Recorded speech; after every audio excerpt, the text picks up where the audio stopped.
Tucson. He says Bennu may be full of water ice and other organic material. Key compounds that we believe may have led to the habitability of our planet and even to the origin of life on Earth. It'll take 2 years for the SUV-sized spacecraft to get there, 3 years to study it. It's due to return with samples in September 2023. Peter King, CBS News, Orlando. 400 workers at a plant in Bethlehem, Pennsylvania that makes marshmallow peeps and other candies are walking a picket line.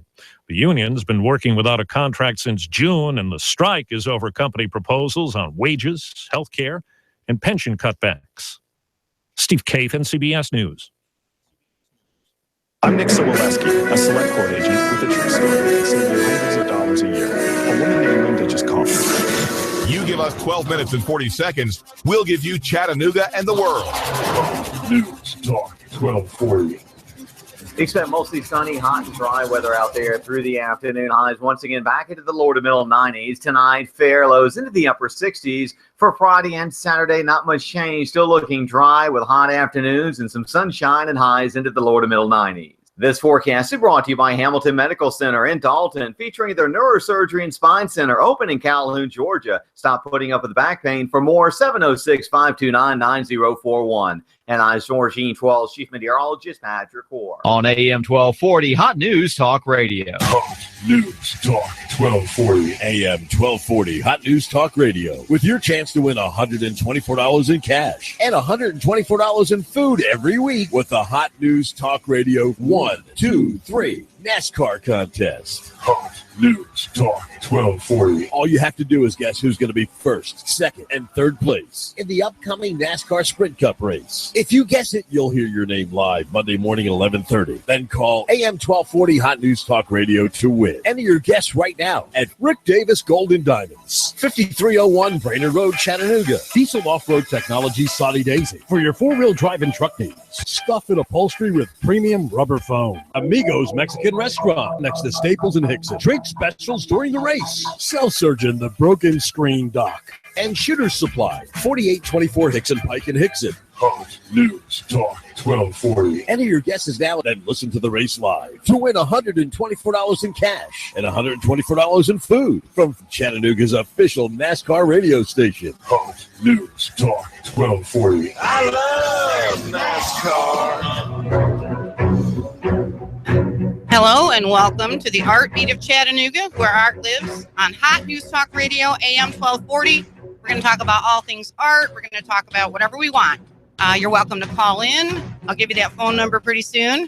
We're here today with Adam Kirby, a local artist who's involved in a lot of things in Chattanooga, a lot of very cool things that I keep talking about. This generation of artists, this kind of the up-and-coming young artists in Chattanooga, and they are brilliant, dedicated, talented people, and they're serious artists and serious business people. So we're going to talk about a lot of things happening in Chattanooga that Adam's involved in.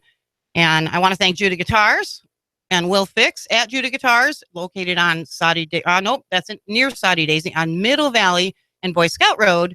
And he's awesome. The guitars are awesome. Go there because all your wildest dreams will come true.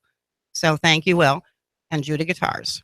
So, also I'm looking always for artists, musicians, theater, comedy, anything that you want, even children's arts, people involved with children, to talk about these things on this show, to talk about especially volunteerism, fundraising, how the arts crosses over into that, and how much of an impact that has on society.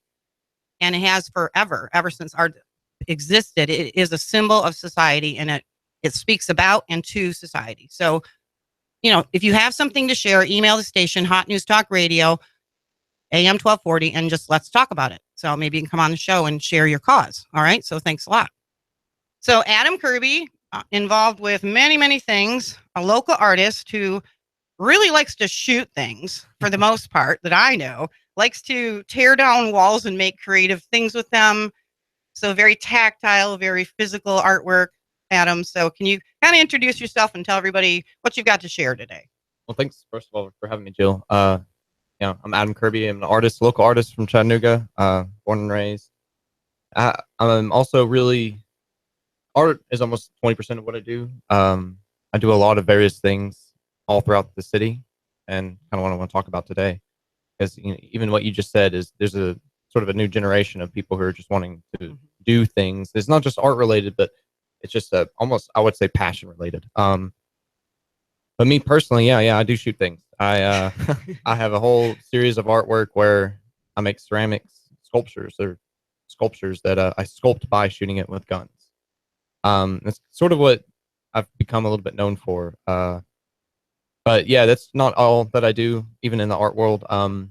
The other do you have classes? Can people come and do this fun stuff and shoot clay with you? They can reach out to me. It's really fun, honestly. It sounds like a riot. No, it's a great time. I've got an idea we'll talk about after the show with a local business. There you go. Yeah. Hey, I'm all for it. I'm all for it. Very cool. It's just a fun process. I want to do it. Yeah, there you go. Come with me. Yeah, let's go and shoot. I totally want to do it. But I mean, my mentality is this: I think guns are a neutral thing. You know, a lot of people ask me where do I stand on guns, and that's one of the first things that always comes up with my artwork. And my mentality is simple. I use a gun as a tool to create art. That's the only use that I have with guns at this present time. I mean, that's all I do. But you must think it's fun, and something drew you to choose guns. Oh, so no, how does that work into things? You know, you said passion. That word catches me as an artist. We are about passion. And I thought about this on the way over here, Adam, like, what is with us artists? You know, I'm looking at the potential of a full-time job because I work 3 part-time jobs, but I can't put the art below everything. And yet it doesn't pay the bills, really. Nope. And I just can't stop. I think it's just a character flaw. I think we're very flawed individuals who are just so passionate that, money and security is second to what we care about. And that's at least how I feel. I personally feel as though everything I do, and I'm in the same boat. You know, it's not really about I'm not looking to be the most wealthy person. And honestly, I just try to get by each day. But what I do actually do in my time is I spend it living creatively, which is a character within me. I don't make that happen.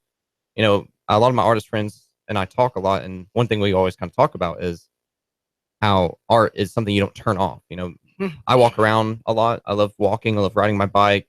I even love mowing the lawn. I love doing physical activities because what I do in those times, you know, the repetitive motion, I'm actually thinking the entire time. I can't stop thinking, and I can't stop creating in my mind and stories or art pieces, or I start thinking about the world around me. I mean, when I look at this might be cliche, but when I look at a sunset, I think of a lot of different things. I even think about how looking at a sunset makes you think about a lot of different things.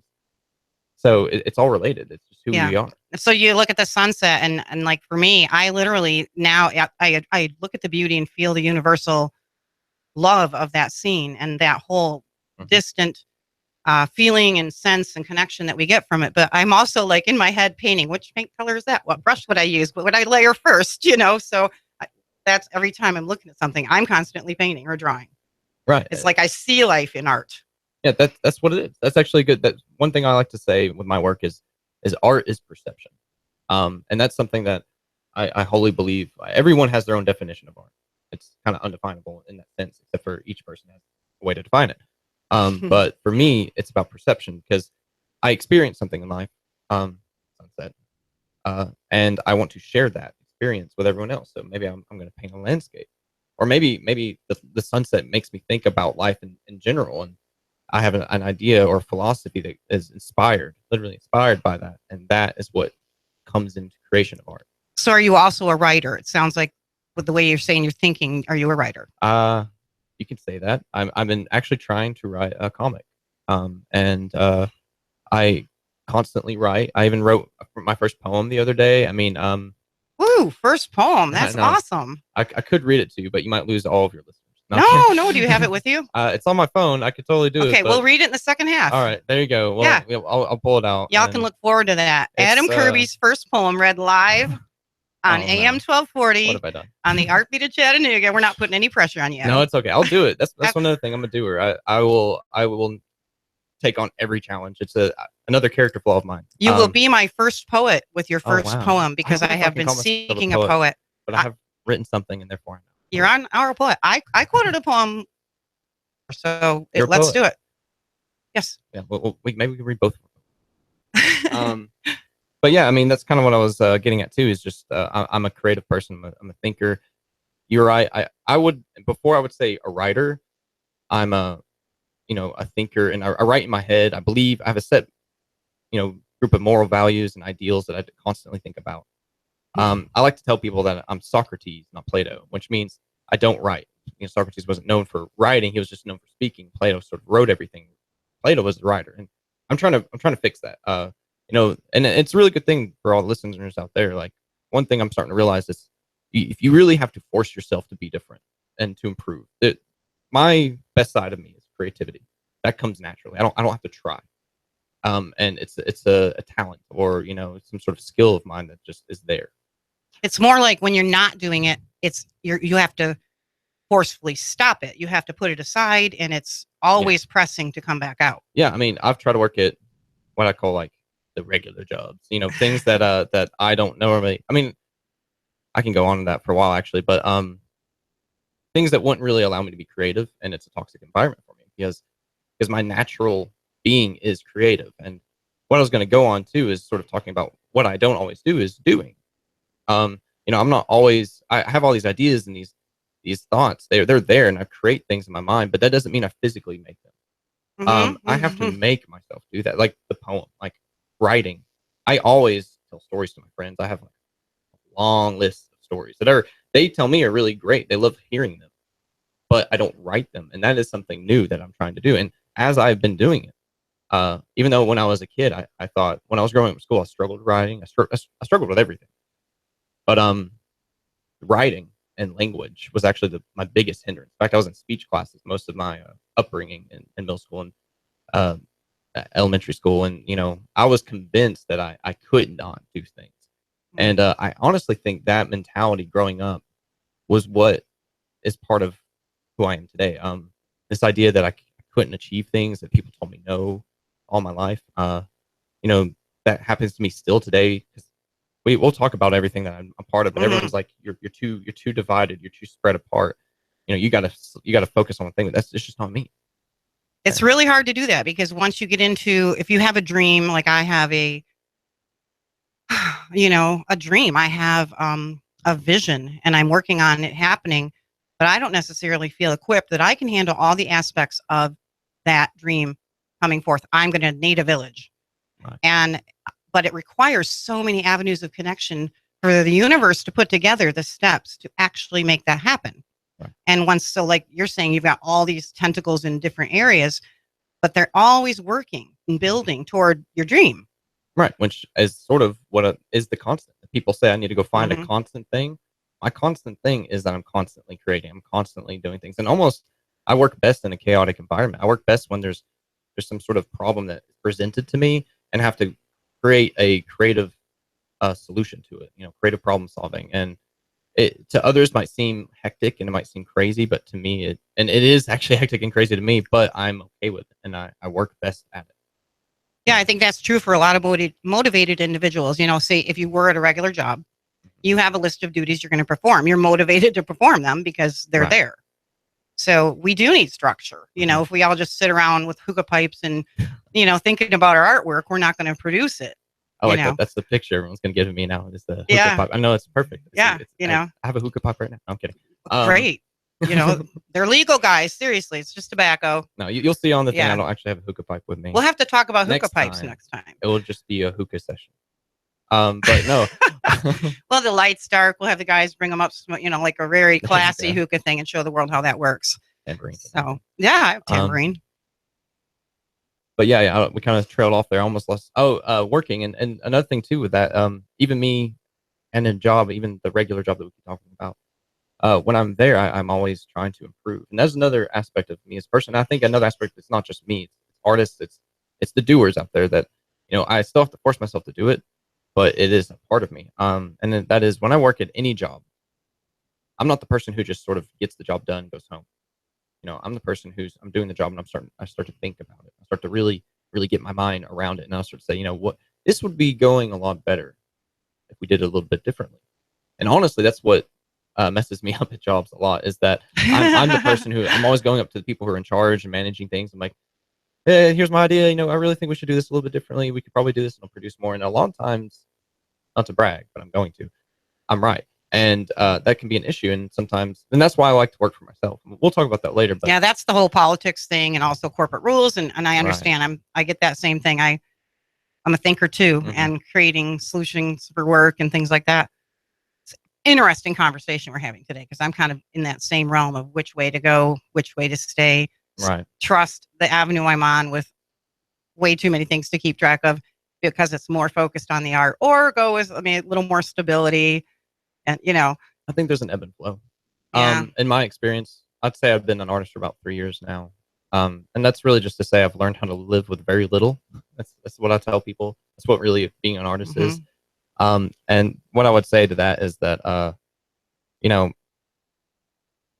think there's an ebb and flow. I think survival kind of kicks in, and whatever you have to do, you have to do it. There's nothing wrong with that. If I spend a year working at a regular job to, make money, that's a good thing. And as long as I do not lose that which I gained in that creative world, that chaotic creative world. Exactly. Yeah. So you're involved in a lot of things. Let me see what kind of time we have here. We do have time to go over this. We're talking to Adam Kirby on Hot News Talk Radio, the Art Beat of Chattanooga. And I'm your host, Jillian Collins, another local artist, and kind of meeting a lot of people in Chattanooga who have a similar vision for the arts, to elevate the awareness, to kind of almost go back to the Renaissance, where it's one of the bigger things in society that everyone's talking about. And it's changing society, because that's what art does. It reflects, it changes, it challenges.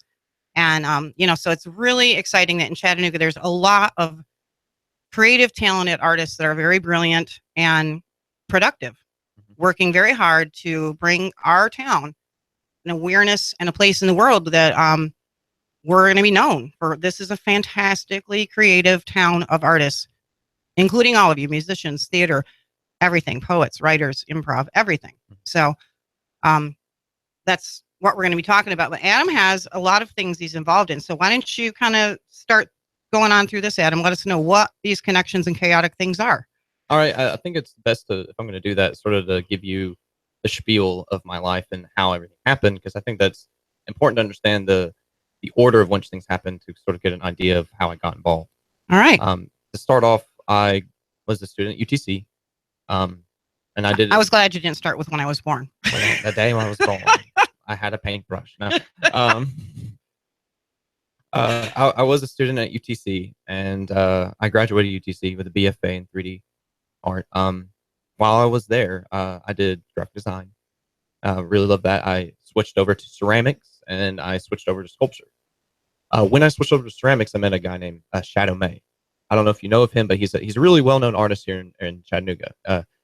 He's a ceramic artist. He makes these amazing, gigantic, ceramic sculptures. He's really pushing the boundaries of ceramics, and he's a direct influence of my personal art life. He was my mentor for about 3 to 5 years. That's a hard thing to say, because we're still great friends. I still see him all the time, so I still say he's my mentor. But I mean, I literally worked underneath him. He came to UTC to do sort of a semester-long ceramic course, and he met me there, and I guess he just saw something within me, and also knew that I could lift heavy objects, which is what he was going to be creating, which I think is more accurate to why he needed me. But he told me that I thought, you have really good talent, a natural talent and gift with clay, which was funny because I've never touched clay before that point. And he made me his apprentice, and we worked side by side on building those amazing sculptures. And what was a really unique experience for me at that point was I was at UTC. And UTC, their art program really focuses on the sort of contemporary sort of mentalities of art. They're trying to expand your mind rather than focusing just on the skills and craft there. That's definitely taught there, but it's more about art history, what art is, what art should be, what art is like currently. Really, critical thinking mentalities of the art world. Yeah, I have a friend that's a student in the art program at UTC, and I see a lot of her assignments in her work, and it's very interesting. I can see that they're pushing the boundaries of their mind and the options of how they can create their art, and all of these things. I mean, I sat there and helped her curl these little coil things because she had to do 50 of them before the next class, 50 little coil sculptures. Oh, yeah. You know, I had to try one, of course. She's going to have her grade. Sorry, Sierra. Oh, no, I kept that one. She did all 50 herself. Oh, okay, yeah, sure. Yeah. Sure. No, I'm kidding. But no, that's a good point, that's what they're doing, and that's what they focus on, and they'll tell you that too. But what was nice about Shadow was that he is an actually working artist, and he is a successful working artist. And for me, when I was at UTC, I would go to UTC and I would get this sort of critical thinking down, and I would leave and go work for him and help him create these gigantic, really detailed oriented sculptures. And I also went all over America with him, going to art shows that he was in, seeing him win awards, doing amazing. And what was good for me for that was I got the two worlds. There is a lot of division, I think, in the art world, which is a shame. I think it's a bad thing. But what was great about that is I saw his world as a working artist creating things, and he really taught me how to work hard, which is a whole thing I could talk about too. He really, made me a better worker in general. And the mindset of working where he wakes up at like 5 a.m. and gets to work in his studio, and that's what he does every single day. And he's lifting like 50 pounds of, bags of clay. And I did this too, like side by side, wedging really heavy bags of clay, or, just clay in general, not bags of clay. But, and creating these large sculptures. And then I would go to UTC and learn about, why art is what it is and how it became what it is. And then also while working for him, which kind of leads into my artwork, I worked for his brother, which he had a construction crew. And I never did construction, but my dad was a construction worker and my grandfather was a construction worker. I just didn't get that mentalities from them. But I think it's definitely in my blood. I mean, I started working for Shadow's brother, and I paid my way through college, with the help of, my mom and grants and things like that. But I paid my way through college by building houses. That's how I learned. And what the beauty of it is I would go work for Shadow, go work in construction, go learn at UTC. And then I was in the sculpture department too. So I was working with like really heavy machinery, doing really fine detailed creative work while also going and building a house, which is less detail oriented, but, still learning. And all these things were happening at the same time. And when I got in my senior year, my dad got really, really ill. He was actually in the hospital for like 6 months. It was really a hard time. And he was at Erlanger, and Erlanger is right next to UTC. So I just stayed with him. I stayed there and I walked to UTC or vice versa. And I took care of him during that time. And here's the point I'm trying to get at, is that I learned something from that experience, is that while this was my senior year, so I had to make my senior project, which takes the entire year. I was already halfway through that year. So I only had a half a year left. And my dad was in the hospital. And he basically, I learned that he built the room he was in because he was a construction worker, right? And my grandfather, he ran a backhoe and he actually dug out the foundation for that whole wing. Well, that's a cliffhanger because now we have to wait until the next segment to find out Adam's true calling and how construction affected his artwork. So thank you so much for joining us for the first half of the Art Beat of Chattanooga. We'll be back in a little bit talking to Adam Kirby. I'm Jill Ann Collins, your host, and this is Hot News Talk Radio, AM 1240. You can hear us on YouTube. You can see us live on YouTube, TuneIn Radio. You can go to Facebook and see us live. So see you in a few minutes. Come and visit. But my soldiers stay eternal. Now you can listen to Hot News Talk Radio anywhere streaming live at Noogaradio.com. That's Noogaradio.com. Hot News Talk 1240. Wow, we're not in Kansas anymore. Check out all these awesome guitars, amps, pedals, banjos, and so much more. Suddenly, you're transported. You are on stage. Anticipation. Your fans are counting on you. You begin to play. Ecstasy, excitement, artistry and chaos, thundering applause, rock and roll.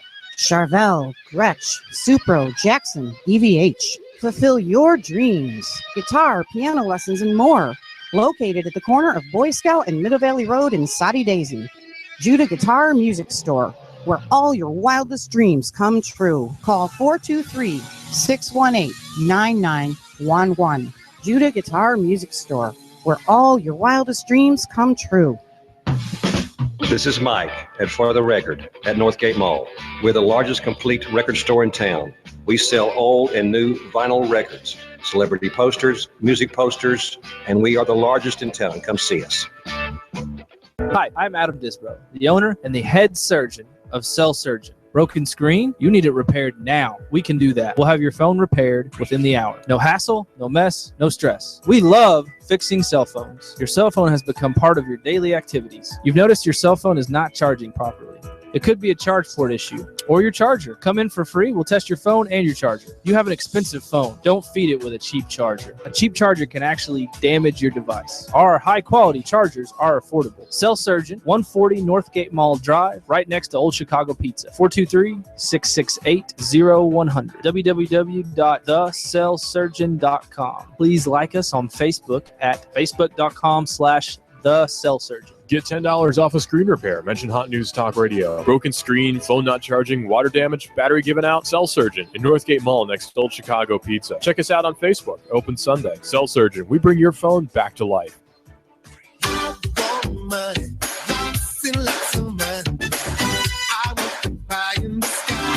On your signature, you can get $150,000. Can you believe that? $150,000 on your signature. Hi, I'm Bruce Krebs with the Entrepreneur Source. There's a program right now that you can get $150,000 on your signature with no pledge of collateral or personal guarantee. Call me at 423-875-5621 to learn more. 423-875-5621. You've been thinking about starting a business? Don't do it on your own. I have a proven track record for the last 13 years, a 96% success rate. I can guide you into a franchise where you will pay yourself through the startup phase with very low or little risk. Call me now. I'm Bruce Krebs at 423-875-5621. And make sure to listen to the Entrepreneur Hour every other Wednesday from 11 to 12 o'clock. Call me now, 875-5621.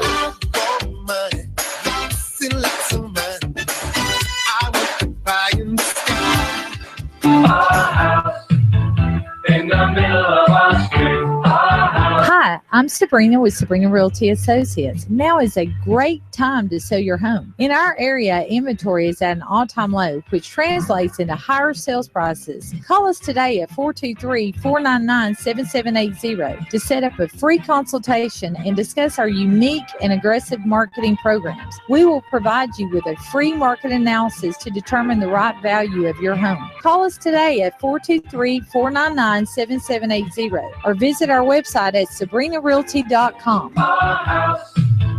In the middle of our street. You give us 12 minutes and 40 seconds, we'll give you Chattanooga and the world. News Talk 1240. Hot 1240 Hot News Talk Radio with your Hot News Now update. A Chattanooga man who was on the top 10 most wanted list from the TBI, accused of shooting 3 people, has now had his motive released. Police say Stephen Mobley's Labor Day rampage began when he gunned down 3 people for throwing up inside of his house. He then went on the run. He eventually turned himself in on Wednesday to a police officer at a gas station with his aunt. A man in Leggett Road on Sail Creek was firing cracked shots at cops from the windows of his house. His family says he was depressed and was making threats against himself. Authorities say they fired at officers several times and they fired back. He was eventually coaxed out of the building and taken into custody, charged with reckless endangerment felony. International superstar Usher is wanting your help to help out the Hamilton County schools. He set up a donation point at the Tennessee Pavilion today from 5 to 7 p.m. where you can donate art supplies of all sorts to Hamilton County schools. He's also having a private concert. If it's going on in the Tennessee Valley, it's going on Hot 1240 Hot News Talk Radio. Expect mostly sunny, hot, and dry weather out there through the afternoon. Highs once again back into the lower to middle 90s. Tonight, fair lows into the upper 60s. For Friday and Saturday, not much change. Still looking dry with hot afternoons and some sunshine and highs into the lower to middle 90s. This forecast is brought to you by Hamilton Medical Center in Dalton, featuring their neurosurgery and spine center open in Calhoun, Georgia. Stop putting up with the back pain. For more, 706-529-9041. And I'm Storm Gene 12 Chief Meteorologist Patrick Core. On AM 1240, Hot News Talk Radio. I'm blowing everything up. We're starting over. I'm doing a new show. I want guys who push it to the middle of the table and go over the top. Take a risk, fail miserably. I'm right, and I'm not wrong, and I'll never back down. Conflict works. Allow it. It's The Herd with Colin Cowherd. Right here and everywhere. Noon Eastern. You give us 12 minutes and 40 seconds, we'll give you Chattanooga and the world. News Talk 1240.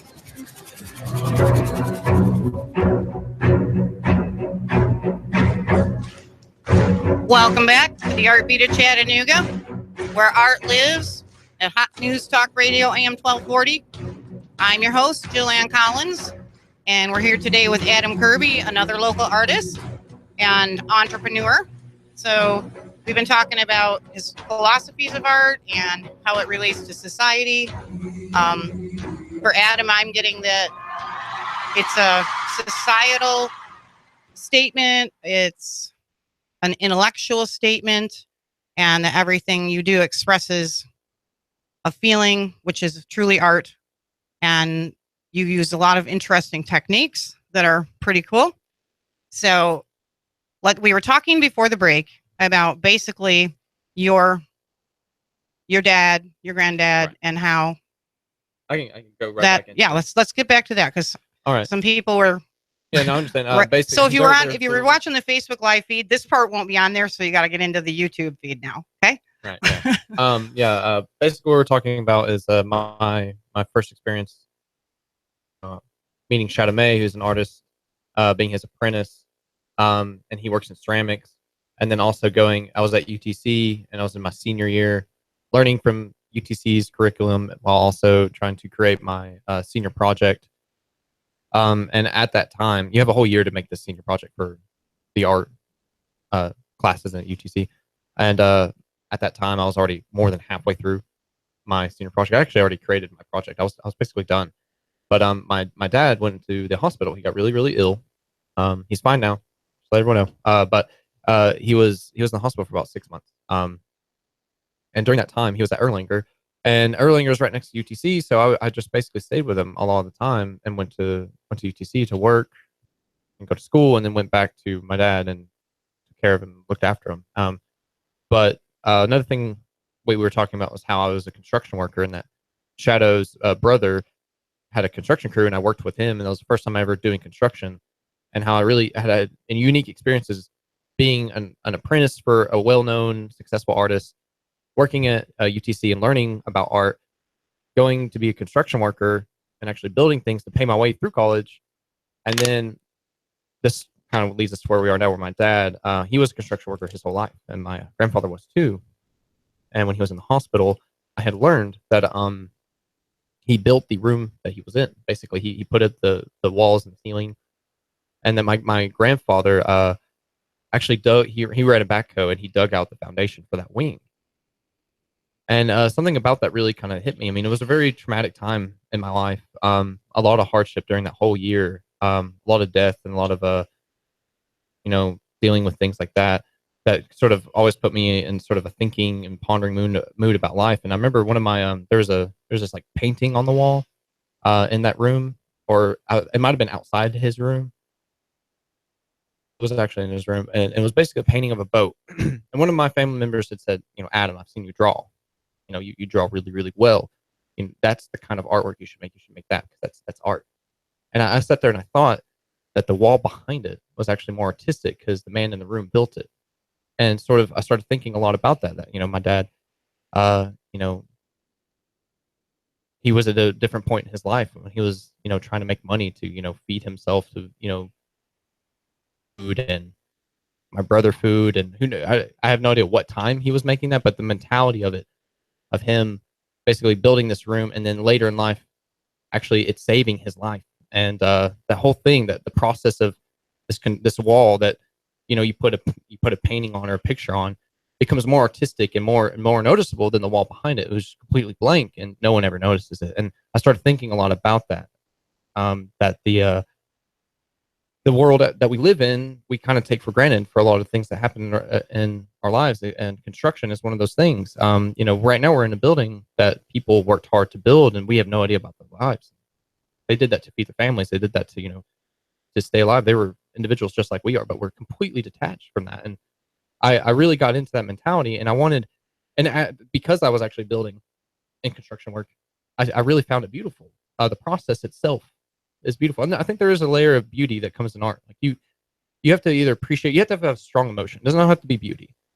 It doesn't have to be positive emotion to make art, but you have to have a passion for it. You have to actually feel, or really feel or think something. And during that time, I was really reflecting the process of construction. And I wanted to make that process of construction and frame it in the mentality of art. And that's when I created this whole new series of work called Framed Construction. And you have one with you, right? Can you grab it? Would you? Because we can, or maybe you don't want to grab it. You can see it. I don't know what this is on the screen here, but there we go. You can see it if you're watching. If you're on YouTube, channel. and we can describe it for the listeners who can't see it, so that they know what you got going on. And this is a more current version of my work. Basically, what it is the construction work that I make, and it's all the materials that go into building something. Abstract version, and I actually try to do a variety of different sort of what I call well-known, successful works of art. Like I actually reflect other artists like Rothko, and he's like one of my favorite painters. And I make works that look like his work, but I do it with construction materials because my mindset is that I'm trying to show construction as art. And these things that are successful, like abstract art, which we have here today, I'm treating it the same way I would do an abstract painting, about emotion, about feeling. Each brush stroke, which isn't it's a brush stroke of red guard, which is a rubber sealant they use for tiling walls. And then each, I can guess you'd call it a grout stroke of the actual, or the thin set that's on there, which is gray. I'm being very, very like emotional when I'm applying it. And you can see that sort of in the painting. It looks like a painting, but when you get close, you'll see that it's actually drywall, that it's red guard, that it's thin set, that it's all these things that go into tiling a shower, things that you would actually use in the actual processes to it. And you use some sort of something that makes like these lines all through there, a tool. Yeah. I have that's a chalk line. I think is what you're referring to. Yeah, the texture that you have in the grout. That's actually what you use to grout or lay thin set down. It basically makes these grooves so the tile can actually sit upon it. And those are the actual tools you use to make into work in construction. So like I do actually restrict myself, and I force myself to use only materials and processes that actually happen in construction, but I still work and I create in that artistic mentality. That's a great. I mean, you had the universe kind of create your special palette, right there. It's a unique palette because you're using that concept that has a deep emotional meaning to you as a beginning point. So it's already art. Yeah, and that's a good point. What we were talking about earlier was my basic idea of what art is, and everyone has their own definition. Is that art is perception. We perceive something and we're trying to share it. And we use the landscape, sort of mentality where you see a beautiful sunset and you want to share that with everyone. So you paint a sunset. For this, I had an experience with my dad, and I was working in construction, and him building that room, that a very emotional attachment to it. And I created something that represents that. It reflects that, and that's what it is. It's my perception. But you do other pieces of the same nature, the same construction material. This one specific for your father? This piece here? I would say that since I created that about, I want to say 3 years ago now, might be 2. But this piece here is actually very recent. So I've evolved that mentality. I've to press that further. I feel like artists. I work in series. I can't speak to what other artists do. I work in series. When I have a concept, an idea that I feel is solid and good. Sometimes, because there's another thing. It's if you had 20 artists all given the same idea, they would all make something completely different based off that idea. And that's sort of what this is. This is just another representation, that same concept, same what I call the foundation concept of my dad and the construction. Got your water over there? Yeah. So series is a good way to work, and I can say I have the same type of work. I have a large variety of styles, and that can sometimes be a problem, but it happens. Like I'll have a whole series of this type of style or this concept, and some of it's very spiritual, like you're talking. I work in energy and color and motion, and I really paint more at this point in my life. I can paint or draw representationally, and occasionally I do to remind myself that I can, but now I paint from the heart, from just kind of let it go. Right. And there's images and all that, but I know what you're saying about having that basis of emotion, that basis of that somehow need we have, that we have thousands of images and designs and creations in our head. Right.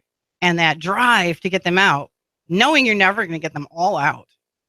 You don't have time in this life. Yeah. I mean, it's a never-ending battle. I mean, that's another thing we were talking about earlier, that I can't really change being an artist. I can't stop that. It's just how I see the world. And I say art is really a symptom to a different cause of me as a person. Like it is something that just sort of happens that I make art. Who I am, you can call that an artist, but I'm more just a creative person. I'm an idealist. I have a set of ideals that I strongly believe in that reflect on everything I do, and art is a result of that.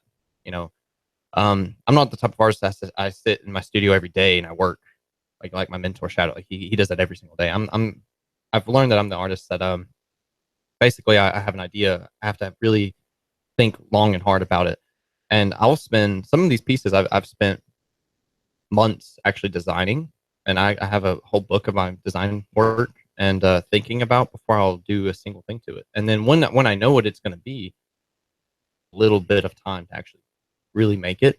But it's really that process of the emotions attached, the thought. I want to make sure everything is 100% what it needs to be. Artist, it's just how I work. Yeah, I oftentimes when I have a picture in my head, that picture will just pour out with no effort. You know, there's other pieces that are constructed over years even that I do. I'm working on a piece now, 2 years it's been on and off. I've been working on that piece. She's going to be magnificent when she's done. She's a life-size mermaid. So she's pretty cool. So, you know, that whole series. So you do the clay. Do you have your piece here? Your, oh yeah. Fired clay or whatever terminology you use for that. This piece that Adam's putting on the shelf here, we're going to let him tell you about it, but this is what I think is probably a really fun thing to do. You get to shoot this with a gun. Oh, it's a lot of fun. I'm like, that just sounds like so much fun. So, and they turn out really amazing. And then you have a glaze process you usually put over them, and that's finished. I don't really restrict myself when it comes to glazing and finishing. I use a variety of glazes that I get from friends who are also artists.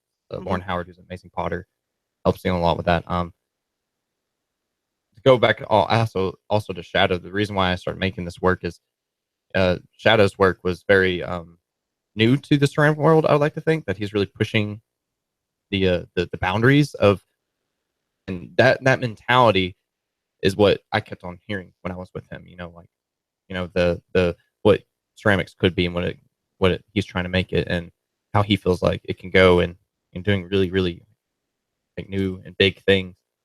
The thing he actually we talked about is what was it, spontaneous evolution, the term that we kind of came up together to define his work, where each time he made a piece, he did random sort of acts to it. Some thought out, some completely, you know, emotionally just did it in the moment. And if there was something that really, really stood out, you know, aspects like things that he appreciated, have that. That's that spontaneous evolution mentality that each piece evolved. And so, something from that and how he treated clay. Maybe it's because it was the first time I worked in clay and I worked under him that really helped me out with that. But basically, I started thinking about that too. Like, what could clay do? And what is clay? You know, I really thought, what makes it unique? And it's a malleable substance. It has memory. Everything you do to it. You put your thumb in clay, your thumbprint will be there. If you fire that piece of clay, it'll turn into ceramics, become basically it's permanent until you break it. I really like that mentality that it reflects action. It reflects things that you do to it. And I also really like shooting guns. I just enjoy shooting guns. They're fun pastime. I'm not a violent person. A lot of people tell me I make violent work, and actually I made a performance piece recently about violence to sort of reflect on that, where you can go to my website and check it out, adamkirby.org, and it's my performance section. But adamkirby.net. adamkirby.net to see we'll put the links up. Works that Adam has, yes. Where I actually punched clay, like I felt violent, and that was the performance piece. I had to be violent. It was a reflection of this work. The gun work is not violent. It's fun. And I basically took those two mentalities, the shooting things and clay being this malleable thing. I was like, it would be really interesting to actually shoot some clay. And I at first started off with me just wanting to shoot it as a target, and because I could remold it, and so it was like this awesome target that I could reuse over and over and over. first time I shot it, I just fell in love with it. I saw what was happening, was the ideas there that, this bullet passing through and molding, literally molding, pushing the clay and doing something I could never do with my hands. Very interesting. So were you like a science geek when the matter and motion years came around and forces and levers and all of that? Because that falls into that realm of science, really. I was a geek or a nerd. I wasn't a successful one. I was too distracted with my own thoughts on it. I would appreciate physics and things like that, but then I would start trying to think of the why. I like to say that science really talks about the what and how and what things are. Art talks about why, which is this thing that really has no answer, like why we're here, why things are the way they are. That's a great point. It's like art and community talks about things. It talks about feelings. It talks about history. It talks about life and death and love, and even things that we can't describe. Like, why do we respond to abstract pieces? And we have an emotional response and an intellectual response. Brain in areas that are left dormant without it. Art actually increases intelligence. It keeps people smarter longer. It keeps things alive in society. One person bought a piece for me and said something that really kind of touched me in the heart, basically. It was just something that I did not anticipate or expect, but she said that with my piece of art that I made, is that she wanted to wake up every single day and see that piece of art and be reminded of the words I said about it. Every single day, she wanted to see that and remember that mentality. And by having that piece, she could do that. It represented something. What words did you put to the piece? For that piece, it was actually a drawing about my grandfather. And it was completely unrelated to these works. But basically, I just kind of talked about, I think I should have talked about this story too with my dad and my grandfather. But it was more or less just the mentality that, what I said in that moment. I can't remember the exact words I told her. But it was I remembered her words. But she saw your vision. Well, I thought what was beautiful of that is why people buy art. And some artists that I have, they hate the idea of selling art. They think it's wrong. And maybe it is. I don't know. I would have to say, for me personally, to make art and to sustain myself in this country, I have to make money. And and that's the constant battle. That's my struggle. But I'm going to make art regardless, even if it kills me. But the beauty of that is by buying these art pieces, and I've had my gun work, actually, everyone says they're great conversation pieces because everyone sees them. They're these crazy forms and things like that. But everyone's like, what is this? How was this made? And they say, oh, it's made with guns. And every single person has an opinion about guns. So even if it's good or bad, they say something. So my mentality is that woman really kind of solidified that I'm totally fine with being an artist who tries to sell artwork so that someone could take it home with them and see this representational thing. I mean, it could be anything. I actually have a tattoo that I could talk about that too. That is another representation. We have I'm also just under 2 minutes. So ignore the giant gash of pain, but it's basically 3 lines. 3 lines. That after the break, or we don't have another break, so just tell us what it is. We got a minute and a half or so. Basically, it's this mentality that in your body you have cells, and cells die off, and they get replenished with new cells. And there's sort of this theory. It might not be 100% accurate, but I like the mentality behind it that about every 7 years is a new body because you have new cells. So each line is a different person I've been 1 through 7, my years 1 through 7, right. And so when I look at that tattoo, I'm reminded of who have I been, and I'm also reminded of who I'm going to become, because when I turn 28, I'm going to get another line. So in each, it's going to evolve with me, a reminder of who I've been and who I'm trying to become. And the next time I get that next line, I'm striving to be a person worth being. That's wonderful. Yeah, it's a great affirmation on your body, to just constant affirmation to continue bettering yourself. And I think, like you said, you can't not do it. If you almost have to die, I mean, literally, to not do art. And I've been to that point in life where my job interferes with my creative ability to the point that I don't feel I can even produce it.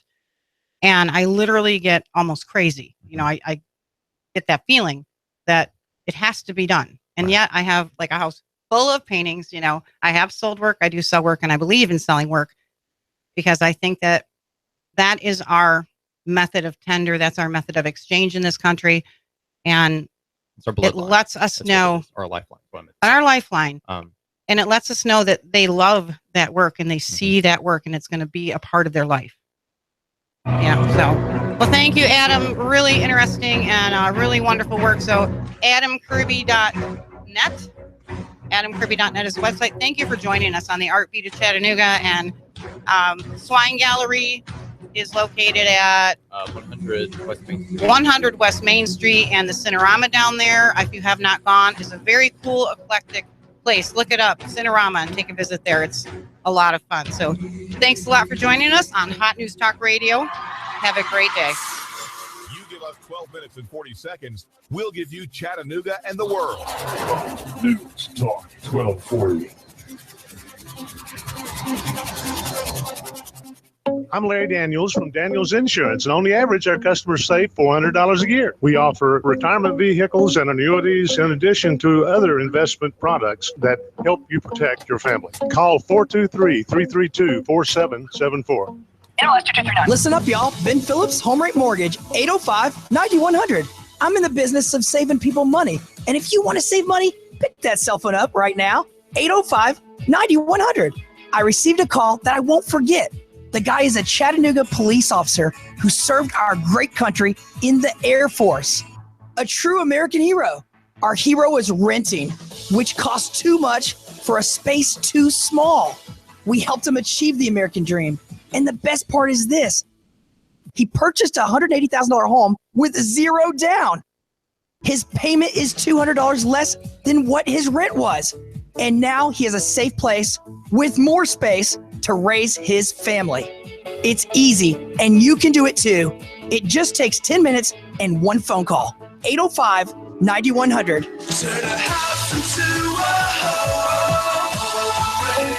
Hi, this is Dina.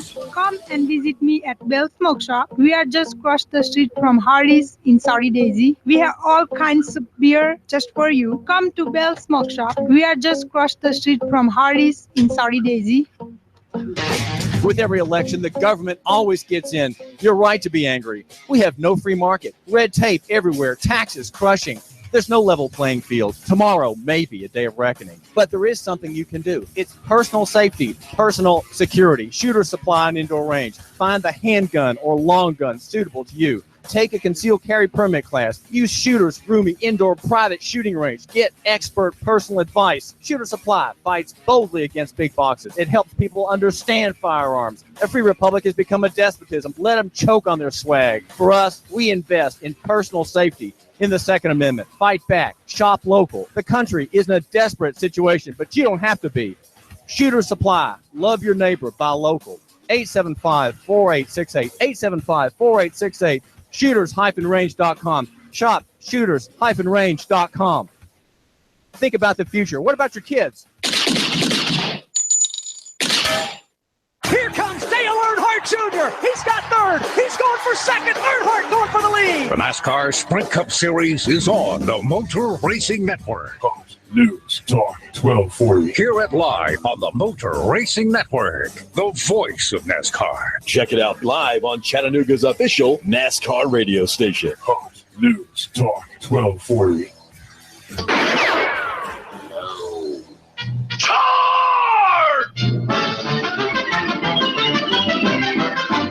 Get back there, you dang Yankee! Great horny toads, I'm up north. Gotta burn my boots. They touched Yankee soil. Lay down your arms and step forward, Yankee. What's the hassle, schmassel? My orders from General Lee is to hold the Macy-Dixie line, and no Yankees are crossing it. You give us 12 minutes and 40 seconds, we'll give you Chattanooga and the world. News Talk 1240. If the South would have won, we'd have had it made. I'd probably run for president of the Southern states. The day Elvis passed away would be our national holiday. If the South would have won, we'd have had it made. NASCAR, David Tulis, Coast to Coast AM, and CBS Radio News. Chattanooga's news, talk, and sports leader. News Talk 1240. I'm blowing everything up. We're starting over. I'm doing a new show. I want guys who push it to the middle of the table and go over the top. Take a risk, fail miserably. I'm right, and I'm not wrong, and I'll never back down. Conflict works. Allow it. It's The Herd with Colin Cowherd. Right here and everywhere. Noon Eastern. You give us 12 minutes and 40 seconds, we'll give you Chattanooga and the world. News Talk 1240. Finding just the right place to live can be a daunting task. Stop your search. In Chattanooga, the place to live is Cross Creek Villas for under $1,000 and available for immediate move-in. You give us 12 minutes and 40 seconds, we'll give you Chattanooga and the world. WSDT Sunny Daisy, Chattanooga. Yesterday on The Herd. Jared Goff's inactive this week. Jared Goff hasn't called a single play in high school or college. He never called a play. His coaches always called it. He's not ready to play in the NFL. That kid needs to sit for a year. He never took a direct snap under center, high school, college. He's not ready to play. A new day in The Herd starts now. Ladies and gentlemen. Ladies and gentlemen. Ladies and gentlemen. Ladies and gentlemen. You guys can laugh at me all you want. This is The Herd. The Herd. With Colin Cowherd. I'm setting the tone. Best show on radio. This is The Herd. Broadcasting live from Los Angeles. The Herd with Colin Cowherd starts now. This is The Herd. Wherever you may be and however you may be listening, we are live in Los Angeles on iHeartRadio, Fox Sports Radio, and FS1. Christine Leahy joining me as always, and we have news today. We do. Wait, which news are you talking about? We have all sorts of news today. Tim Tebow is going to play baseball. I was going to say happy anniversary to you. It is. Today is officially our 1-year anniversary. Now we've got an awesome lead-in. I will tell you, so I saw something today within the last 10 minutes that may have been the most impressive thing I've ever seen a human being do. And I'm going to try to get it on today's show. It's unbelievable. It came out of the blue. It was unbelievable. I want to start with this. I just got off the phone. Here's the story on Tim Tebow.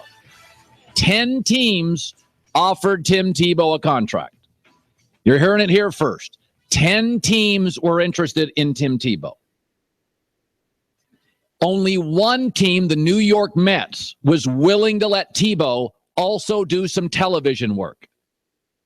Tebow, I've been told, is willing to do the bus rides for 2 to 3 years. He's going to start in Port St. Lucie. That's like one of their minor league destinations. So he's willing to go on the bus trip for a couple of years. In my opinion, he's far more qualified to go after baseball than Michael Jordan was. You forget how pathetic Jordan was. Jordan was an average high school baseball player. Tebow was like all-state as a junior, batted .490. Workout was much better than Michael Jordan's workout. Michael Jordan was awful. He batted .202. On-base percentage was under 300, was 6'7", lanky, didn't have a good arm. Michael Jordan wasn't even a dominant high school baseball player. He batted .280. Tim Tebow batted .490 as a junior, and according to one scout who watched him, they said he's going to choose football, but if he chose baseball, can you imagine with his strength how good he would be?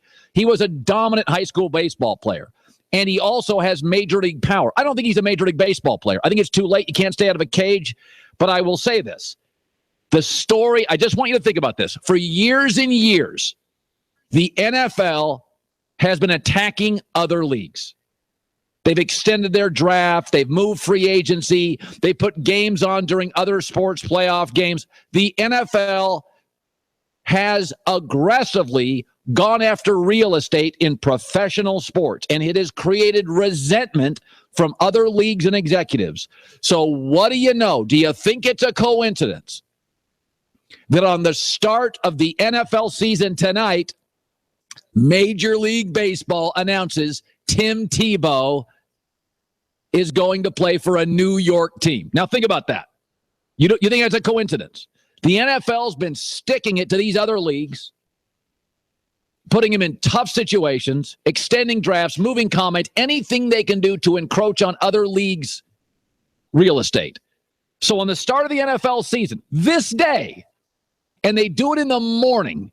You notice that? They do it in the morning, so it's on all the morning sports shows. NFL executives all work in New York City. In New York City, they listen to WFAN radio in New York City. That's what the executives listen to. That's the go-to radio station in New York for sports people, WFAN in New York. Today, that station's talking Tebow, not the NFL. That is baseball's way of sticking it to the NFL. Finally, for a change. They should have been more aggressive years ago. I've said they should shorten the season, start their playoffs September 1, could stick it to the NFL again. But again, they're all into this. We got to have 162 games. The playoffs start in October, and they get lost in the dominant NFL galaxy. So don't think this is a coincidence. If he signs, by the way, he signs. I'm not saying Major League Baseball told him to go to the Mets. But I don't think it's a coincidence if he signs with the A's, Seattle, the Padres. This story didn't get on WFAN. It doesn't get in the New York papers. It isn't the buzz it is for the next 18 hours. This is the way the game operates.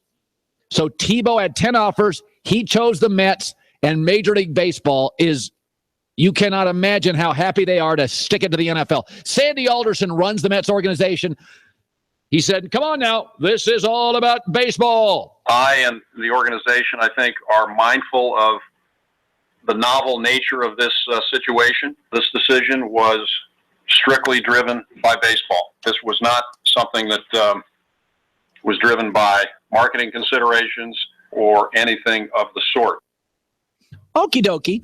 I'm not saying it's exclusively about that. What I am saying is it dropped this morning. Morning drive in the West Coast, morning drive East Coast on the day the NFL starts. Okay, I've got all sorts of stuff today. Chuck Todd's going to be on. Political guy. Ray Lewis going to be on. Nick Wright going to be on. We have an absolutely great show today. This is going to be our best show of the week today. And the NFL, I am also doing something which I deeply regret.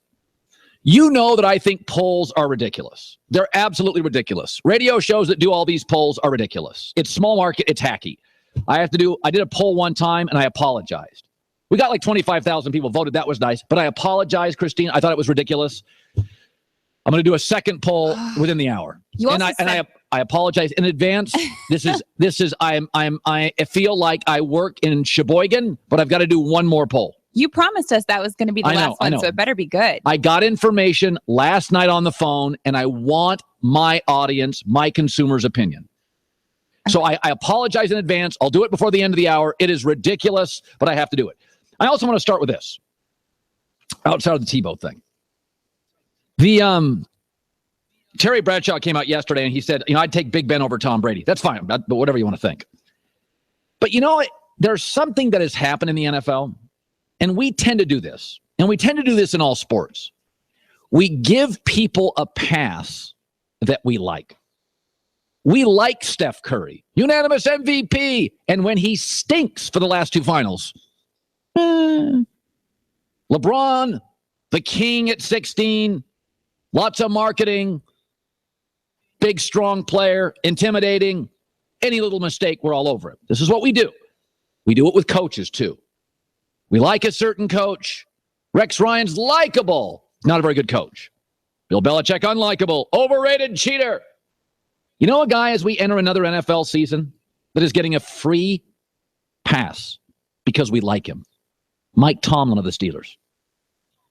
Mike Tomlin of the Steelers is getting a free pass. When I look at Pittsburgh and I look at that sideline and those coaches, they're not buttoned up.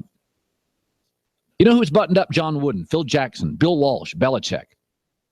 The national championship for Villanova. The biggest shot of the year in college basketball. The biggest shot of Jay Wright's coaching career.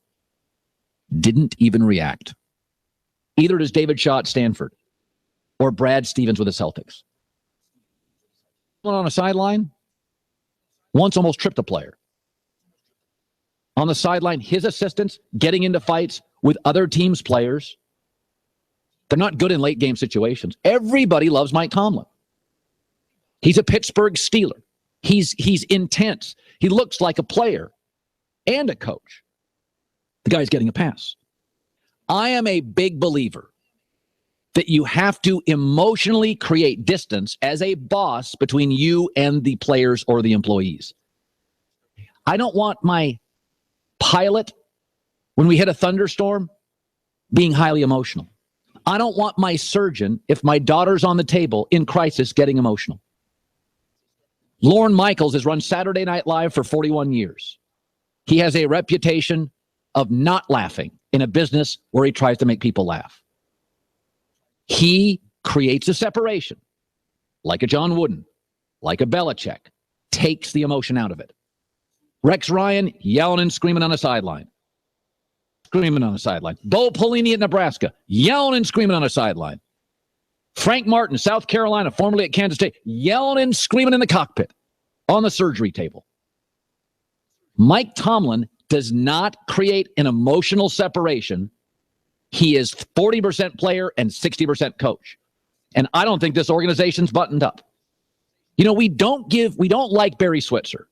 He swears a lot. He's kind of cocky, and he's a Dallas Cowboy. What's the difference between Barry Switzer and Mike Tomlin? Barry Switzer won a Super Bowl. He inherited Troy Aikman. He inherited momentum, and he inherited a great roster from a great coach. Mike Tomlin inherited Big Ben, inherited a Steelers organization, inherited momentum, and a great roster from a great coach. And they both have a Super Bowl. Over time, Barry Switzer was unveiled as not really an elite NFL coach. Why are we giving Mike Tomlin a pass? Well, and here's why. Likeable, and he's a Pittsburgh Steeler. But I keep hearing this all the time. Well, he gets his teams to the playoffs. Really? Big Ben, that's going to be your bar for successful? You do realize the three best quarterbacks in the AFC for 10 years now have been Brady, Peyton Manning, and Big Ben. Brady and Peyton Manning win their division every year.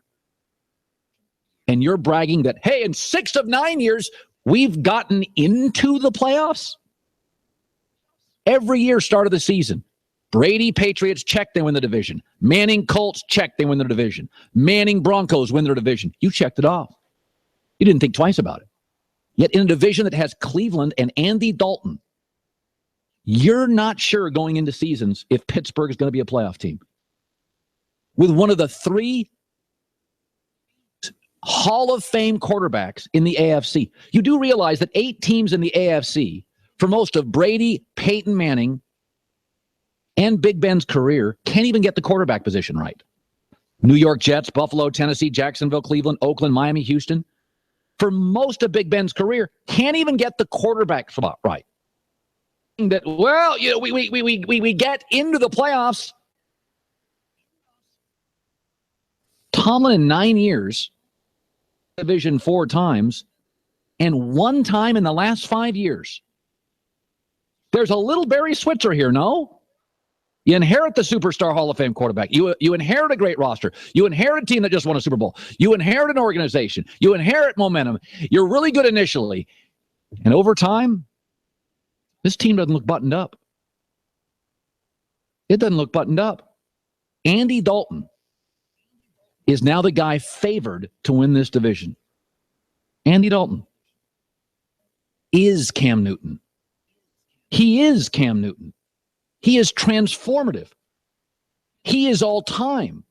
We should be checking the Steelers off every year as a gimme, like Brady and Manning in their prime. Oh, yeah, Big Ben will win his division. We don't.